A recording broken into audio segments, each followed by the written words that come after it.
Hi అండి. అందరికీ నమస్కారం. Welcome to my channel. ఈ వీడియోలో ప్రభుత్వ ఉద్యోగులకు డీఏ పెంపండి. పండుగ శుభవార్త ప్రకటన. పెరిగిన డీఏ వివరాలను ఈ వీడియో ద్వారా తెలుసుకుందాము. వీడియోనైతే ఎక్కడే గాని స్కిప్ చేయకుండా ఎండ్ వరకు చూడండి. అప్పుడే ఇన్ఫర్మేషన్ పూర్తిగా అర్థమవుతుంది. వీడియో చూస్తున్న ప్రతి ఒక్కరూ వీడియోకి ఒక లైక్ చేయండి. అలాగే ఈ వీడియోని తోటి ఉద్యోగ పెన్షన్ మిత్రులతో అయితే షేర్ చేయండి.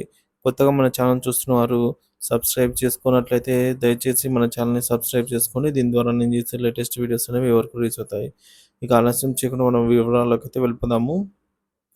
ఫ్రెండ్స్, గత కొద్ది రోజులుగా ప్రభుత్వం ఉద్యోగులకు ప్రత్యేక ప్రకటన కోసం ఎదురు చూస్తున్నారండి ఉద్యోగులంతా.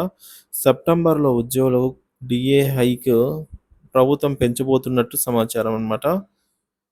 అయితే ఈ నెలలో పెరిగిన జీతం కోసం ఎదురు చూస్తున్న వారు ఈ వార్తతో షాక్‌కు గురవుతారు.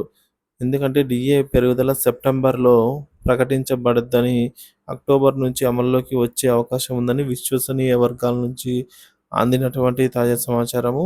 కేంద్ర ప్రభుత్వ ఉద్యోగులు, పెన్షనర్లకు డియర్‌నెస్ అలవెన్స్ కోసం ఎక్కువ కాలం వేచి ఉండవలసి ఉంటుంది.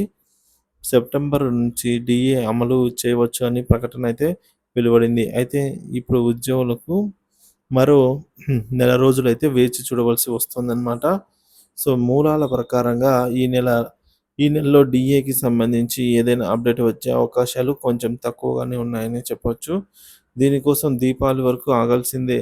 పండుగకు ముందే ప్రభుత్వం ప్రకటించే అవకాశాలు ఉన్నాయి అనైతే చెప్తున్నారు. 2022కు సంబంధించిన డీఏ పెంపును పరిశీలిస్తే సెప్టెంబర్ నెలలో 28న డీఏ ఆహ్, రేట్లను 4% అయితే పెంచారు కేంద్ర ప్రభుత్వము. 4% పెంచడం జరిగింది. ఈ ఏడాది దీపావళి అక్టోబర్ 24న వచ్చింది.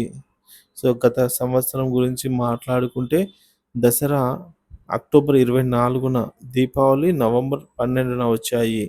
ఈ సమయంలోనే ఈ సమయంలో కూడా ప్రభుత్వం దీపావళికి ముందు పెంపుదల అయితే ప్రకటించింది. ఈ నేపథ్యంలో ఈసారి డీఏ పెంపును కూడా దీపావళికి ముందే ప్రకటిస్తారనైతే ఊహాగానాలు వినిపిస్తూ ఉన్నాయి.